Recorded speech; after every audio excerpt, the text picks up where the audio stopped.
ಇಂದೇ ಡೌನ್ಲೋಡ್ ಮಾಡಿ ಮತ್ತು ನಿಮ್ಮ ನೆಚ್ಚಿನ ಶೋಗಳನ್ನು ಆನಂದಿಸಿ. ಆ ಶಿವು ಇಷ್ಟು ವರ್ಷ ನನ್ನ ಕಾಲಡಿನೇ ಇದ್ದ, ಈಗಲೂ ನನ್ನ ಕಾಲಡಿನೇ ಇದ್ದಾನೆ, ಇನ್ನು ಮುಂದಕ್ಕೂ ನನ್ನ ಕಾಲಡಿನೇ ಇರ್ತಾನೆ. ಅವನನ್ನು ಹೊಸಕ್ಕೆ ಹಾಕೋದು ಕಷ್ಟ ಏನಲ್ಲ ನನಗೆ.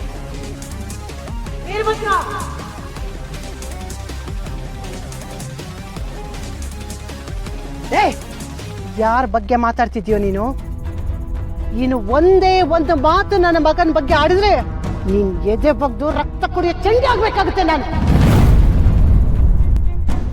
ಈಗ ಇವಳು ಮಾರಿಗುಡಿ ಶಾರದನ್ ಸೊಸೆ. ಶಿವು ನನ್ನ ಮಗನೇ ಹೊರತು ನಿನ್ನ ಮನೆ ಆಳಲ್ಲ. ನಿನಗೆ ನನ್ನ ಸೊಸೆ ಬಾಯಲ್ಲಿ ಅಪ್ಪ ಅಂತ ಕರೆಸ್ಕೊಳ್ಳೋ ಯೋಗ್ಯತೆ ಎಲ್ಲ ಕ್ರಿಮಿ ನೀನು. ಏನೋ ಹೇಳ್ದೆ, ನಾನು ಹೋಗಿ ನಿನ್ನ ವಿಷಯನ ನನ್ನ ಮಗನ ಹತ್ರ ಹೇಳ್ತೀನ? ನೀನಾಗೆ ನೀನು ಓಡೋಡಿ ಬಂದು ನನ್ನ ಮಗನ ಕಾಲಿಗೆ ಬಿದ್ದು ಅಯ್ಯಯ್ಯೋ ಶಿವು ನಾನು ನಿನ್ನ ತಾಯಿ ಬಗ್ಗೆ ತಪ್ಪು ಹೇಳಿದೆ ಅಂತ ಹೇಳಿ ಕಾಲು ಹಿಡಿದು ಜೀವದಾನ ಬೇಡ್ತೀಯ. ಹಾಗೆ ನಾನು ಮಾಡ್ತೀನಿ. ತಿರ್ಕ ಮೃಷ್ಟಾನ್ನದ ಕನಸು ಕಂಡು ಇದ್ದು ಬದ್ದ ಮುದ್ದೆ ಸೀಟ್ಲನ್ನೆಲ್ಲ ಮೋರಿಗೆ ಹೆಸದಂತೆ. ಹಂಗಾಯ್ತು ನಿನ್ನ ಕತೆ. ಅಂದ್ರೆ ಏನು? ನಿನ್ನ ಮಾತಿನ ಅರ್ಥ ನನಗೆ ಇದನ್ನ ಮಾಡಕ್ಕೆ ಸಾಧ್ಯ ಇಲ್ಲ ಅಂತನಾ? ಇಷ್ಟು ವರ್ಷ ಈ ಹಳ್ಳಿಯಲ್ಲಿ ನಾನು ಒಬ್ಳೇ ನೀನು ಎದುರಾಳಿ ಆಗಿದ್ದೆ. ಆದ್ರೆ ಈಗ ನನ್ನ ಸೊಸೆ ನನ್ನ ಜೋಡಿಯಾಗಿದ್ದಾಳೆ. ನನ್ನ ಕೈನ ಬಲಪಡಿಸ್ತಿದ್ದಾಳೆ. ಅವಳನ್ನೇನು ಸಾಮಾನ್ಯದವಳು ಅನ್ಕೊಂಡಿದ್ಯೇನೋ? ನಿನ್ನಂಥ ಕೆಟ್ಟ ಮನುಷ್ಯರಿಗೆ ಇವಳು ಬೆಂಕಿ, ಒಳ್ಳೆ ಮನಸ್ಸಿರೋರ್ಗೆ ನಡೆದಾಡೋ ಜ್ಯೋತಿ. ಇವಳು ನನ್ನ ಮನೆ ನಂದಾ ದೀಪ. ವೀರಭದ್ರ, ನನ್ನ ತಾಳ್ಮೆ ಜೊತೆ ನನ್ನ ಸೊಸೆ ಶಕ್ತಿ ಸೇರಿದ್ರೆ ಸುಟ್ಟು ಬೋಧಿಯಾಗೋದು ನಿನ್ನ ಸಾಮ್ರಾಜ್ಯ. ಏನು ಮಾಡ್ತೀಯೋ ಮಾಡ್ಕೊ ಹೋಗ. ಇದನ್ನೆಲ್ಲ ನೋಡೋದಕ್ಕೆ ಮೊದಲು ನಿನ್ನ ಆರೋಗ್ಯ ಸರಿಯಾಗಿಟ್ಕೊ. ಹೌದಪ್ಪ, ಹೌದು, ಆರೋಗ್ಯ ನೋಡ್ಕೋಬೇಕು. ನಾವು ನಿಮ್ಮ ನಿಜನೆಲ್ಲ ಬಯಲು ಮಾಡೋವರೆಗೂ ನೀವು ಹುಷಾರಾಗೇ ಇರಬೇಕು.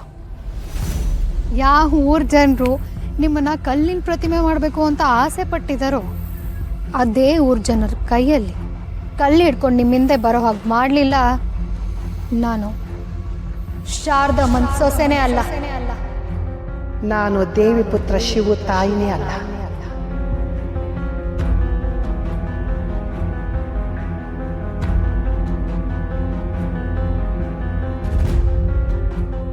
ಯಜಮಾನ್ರು ಎತ್ತಾಗುಂಟಾದ್ರು ಯಾವಾಗ್ಲೂ ಬೆಳ್ಳುಳ್ಳಿ ಬಾಲ್ದಂಗ ಅವ್ರ ಹಿಂದೆನೇ ಇರ್ತಿದ್ದೆ. ಆದ್ರೆ ಇವತ್ತು ಹಿಂಗಾಗೋಯ್ತಲ್ಲ. ಲೇ ಛತ್ರೆ, ಯಜಮಾನ್ರ, ಶಂಕರಪ್ಪ ನೀವಾ? ಛತ್ರಿ, ನೀನು ಉಡುಗೊರೆ ಕೊಟ್ಟಿದ್ಯಲ್ಲ, ತಕ ನೀನು ಉಡುಗೊರೆ. ಶಂಕರಪ್ಪ, ಇದ್ಯಾಕೆ ನನ್ನ ಕೈ ಕೊಟ್ಬಿಡ್ರಿ? ನಿಮ್ಗೆ ಆಯ್ತಿತ್ತಿಲ್ವಾ? ನೀನು ನನ್ನ ಮಗಳು ರತ್ನ ನಿಶ್ಚಿತಾರ್ಥ ಹಿಂದಿನ ದಿವಸ ನಂಗೆ ಕೊಟ್ಟಿರೋದು. ಆದ್ರೆ ನಾನು ಕುಡಿಯಲ್ಲ ಅನ್ನೋದು ನಿನ್ಗೆ ಗೊತ್ತಿಲ್ಲ ಅಂತ ಅನಿಸ್ತೈತೆ. ಇವತ್ತು ಪಂಚಾಯತ್ ಇತ್ತಲ್ಲ, ಅದಕ್ಕೆ ವಾಪಸ್ ಕೊಟ್ಬಿಡೋಣ ಅಂತ ತಕೊಂಬಂದೆ. ನನ್ನ ಹೆಂಡ್ರು ಬಂದ್ಮೇಲೆ ನಾನು ಬ್ಯುಸಿ ಆಗ್ಬಿಟ್ಟಿದ್ದೀನಿ. ಇದನ್ನ ನೀನಾದ್ರೂ ಕುಡ್ಕೋ, ಇಲ್ಲ ನಿನ್ ಫ್ರೆಂಡ್ಸ್ಗಾದ್ರೂ ಕೊಟ್ಕೋ, ನಾನ್ ಮಾತ್ರ ಮುಟ್ಟಾಕಿಲ್ಲಪ್ಪ. ಶಂಕರಣ್ಣ, ಪಂಚಾಯತಿನಾಗೆ ಇವತ್ತು ಉಲ್ಟಾ ಆಗ್ಬಿಟ್ಟು ನಿಮ್ಮ ಹೆಂಡ್ರು ಊರ್ ಬಿಟ್ಟು ಹೋಗ್ಬೇಕು ಅನ್ನೋಂಗಾಗಿದ್ದಿದ್ರೆ ನನ್ನ ಹೆಂಡ್ರ ಊರ್ ಬಿಟ್ಟು ಕಳ್ಸೋ ಮಗ ಯಾವನಿದ್ದಾನೆ ತೋರ್ಸ್ಲ, ನಾನು ನೋಡೇ ಬಿಡ್ತೀನಿ. ನನ್ನ ಹೆಂಡ್ರು ಇಲ್ಲೇ ಇರ್ತಾಳೆ, ನೋಡ್ತೀನಿ.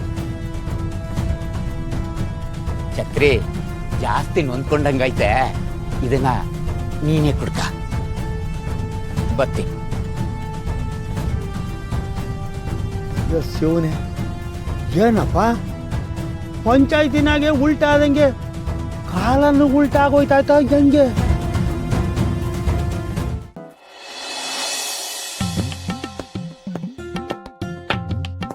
ಬರೀ ನಂಟ್ರಿಗೊಳಗೆ 10 ಬಸ್ ಮಾಡಿದಾರಂತ ಕಣ್ರೆ.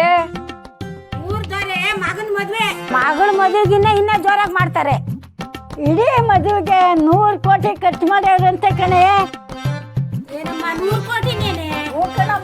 ನಮಗ್ ಬರೋ ಗೃಹಲಕ್ಷ್ಮಿ ದುಡ್ಡಾಗಿ ಏನೇನೋ ಮಾಡ್ತೀವಿ. 100 ಕೋಟಿಲಿ ಏನೇನ್ ಮಾಡ್ಬೋದು? ಯಾರ ಮಗನ ಮದ್ವೆ? ನಮ್ಮೂರ್ ದೊರೆ ಮಗನ ಮದ್ವೆ. ಲಾಡುನ 50 ಕ್ವಿಂಟಲ್ ತತ್ಕಣೆ. ಬೇರೆಯಿಂದನೇ ಪೈಪ್ ಏರ್ಸಾವ್ರಂತೆ. ಊಟಕ್ಕೆ ಎಲೆ ಹಾಕೋದಿಲ್ವಂತೆ, ಬಂಗಾರ ತಟ್ಟೆಲೆ ಹಾಕಾರಂತೆ ಕಣ್ರೆ. ನೀನು ಬಂಗಾರ ತಟ್ಟೆ ನಮ್ಗೆ ಕೊಟ್ಟವ್ರ? ನಿಮ್ಗೆ ಕೊಟ್ಟಾರೆ, ನಿಮ್ಗೆ ಅದ್ ಬೇರೆ ಏರಿಸ್ತಾರೆ ತಟ್ಟೆಯ. ಚಿನ್ನ ಬೇರೆ ಕೊಟ್ಟಾರೆ, ಬಂಗಾರ ತಟ್ಟೆಯ ಗ್ರಾಮ್ 15,000 ಆಗದೆ. ನಿನ್ ಸೊಸೆ ಒಂದೊತ್ತು ಊಟನೇ ಕೊಡೋದಿಲ್ಲ, ಚಿನ್ನ ತಟ್ಟೆ ಬೇಕೆ ನಿಂಗೆ? ಹೇಳ್ರಿ, ರೆಡಿಯಾಗಿ ಮಾತಾಡೋದು ಸಾಕು ಈಗ. ನಾವ್ ಹಿಂಗೆ ಕೂತ್ಕೊಂಡ್ರೆ ಬಸ್ ಹೊರಟೋತವೆ. ಜಲ್ ರೆಡಿ ಆಗಿ ಹೋಗೋಣ ಹೇಳ್ರಿ ಮದುವೆಗೆ. ಈರ್ ಬದನ್ ಹೇಳಿದೀನಿ, ಕಾರ್ ಬತ್ತ ಸುಮ್ನಿರಿ. ನೋಡಿ, ನಾನು ಹೇಳೋದನ್ನ ಗಮನ ಇಟ್ಟು ಕೇಳಿಸ್ಕೊಳ್ಳಿ. ಆ ಶಿವು ಜೀವನ ನಾಶ ಮಾಡೋದಕ್ಕೆ ನನಗಿರೋ ಕೊನೆ ಅಸ್ತ್ರ ಅಂದರೆ ಈ ರತ್ನ. ಅರ್ಥ ಆಯ್ತಾ? ನಾನು ಅನ್ಕೊಂಡಂಗೆ ರತ್ನನ ಜೊತೆ ನಿನ್ನ ಮದುವೆ ಆದರೆ ಮಾತ್ರ ನಾನು ಅನ್ಕೊಂಡಿರೋದನ್ನ ಸಾಧಿಸೋದಕ್ಕೆ ಸಾಧ್ಯ. ಆದ್ದರಿಂದ ಯಾವುದೇ ಕಾರಣಕ್ಕೂ ಈ ಮದುವೆ ನಿಲ್ಲಬಾರ್ದು. ದನ್ಗಳೇ, ನೀವೇನು ಯೋಚನೆ ಮಾಡಬೇಡಿ, ಎಲ್ಲ ವ್ಯವಸ್ಥೆ ಕರೆಕ್ಟಾಗಿ ಆಗೈತೆ. ಛತ್ರಿ, ನಾನು ಈ ಊರಿನ ದೊರೆ. ಇವನು ಈ ದೊರೆ ಮಗ. ಇವನು ವಯಸ್ಸನ್ನು ನಾನು ಒಂಟಿ ಕಾಲ್ನಲ್ಲಿ ದಾಟಿ ಬಂದಿದ್ದೀನಿ. ಇವನು ಯಾರ್ಯಾರ ಜೊತೆ ಏನೇನು ಆಟ ಆಡಿದಾನೆ ಅನ್ನೋದನ್ನ ಯಾರೂ ಬಂದು ನನಗೆ ಹೇಳಬೇಕಾಗಿಲ್ಲ, ತಾನಾಗೆ ಗೊತ್ತಾಗುತ್ತೆ. ಇವನು ಇದುವರೆಗೂ ಮುದ್ದಾಡಿ ಮುದುಡಿ ಬಿಸಾಕಿರೋ ಹೂಗಳು ಬಂದು ಈ ಮದುವೆಲಿ ತೊಂದರೆ ಕೊಡಬಾರ್ದು. ಅಂತಿಪ್ನವ್ರ ಮನೆಗೆ ಇಂತಿಪ್ನವ್ರು ಬಂದಂಗೆ ಅಂತ ಯಾರು ಯಾವಾಗ ಬೇಕಾದರೂ ಬಂದ್ಬಿಡ್ತಾರೆ. ಎಚ್ಚರಿಕೆಯಿಂದ ಇರಬೇಕು. ಅಪ್ಪಯ್ಯ, ನೀನು ತಲೆ ಕೆಡ್ಸ್ಕೊಬೇಡ. ಈಗಾಗಲೇ ನಾನು ಓಪನ್ ಮಾಡಿರೋ ಎಲ್ಲ ಅಕೌಂಟ್ಗೂ ನೆನ್ನೆ ನೈಟೇ ಪೇಮೆಂಟ್ ಮಾಡಿಸ್ಬಿಟ್ಟಿದ್ದೀನಿ. ಯಾರು ಬಂದು ಏನು ಮಾಡೋಕ್ಕಿಲ್ಲ, ಏನು ಮಾಡ್ಕೊಳಕ್ಕೆ ಹಾಕೂ ಇಲ್ಲ. ನೀನು ತಲೆ ಕೆಡ್ಸ್ಕೊಬೇಡ. ಆಯ ನೋಡಿ ಪಾಯ ಹಾಕಬೇಕು ಕಣೋ ದಡ್ಡ. ಏನು ಮಾಡಿದ್ರು ಜಯಿಸ್ಕೋತೀನಿ ನೀನು ಹುಂಬತನ ಇದ್ದಿದ್ದಕ್ಕೆ ಆ ನಿಂಗಿ ವಿಷಯನ ದೊಡ್ಡದು ಮಾಡ್ಕೊಂಡಿರೋದು ನೀನು. ದನ್ಗಳೇ, ಒಂದೋ ಎರಡೋ ವಿಷಯ ಹಂಗಾಗೋಯ್ತದೆ, ಬೂಟ್ ಪುಡಿ. ಅಪ್ಪಯ್ಯ, ಆ ನಿಂಗಿ ವಿಷಯ ದೊಡ್ಡದು ಮಾಡಲಿಲ್ಲ ಅಪ್ಪಯ್ಯ. ಆ ನಿಂಗಿ ನೋಡಿದಾಗ ಅವ್ರ ಅಣ್ಣ ನೋಡ್ದ ಅಂತ ಅವ್ನು ನೋಡಿಕ್ ಹೋದೆ. ಅದನ್ನ ಬಂದು ಗೋಡಂಬಿ ನೋಡ್ಬಿಟ್ಟ ಅಂತ ಅವನಿಗೂ ಹೊಡೆದ್ಬಿಟ್ಟೆ.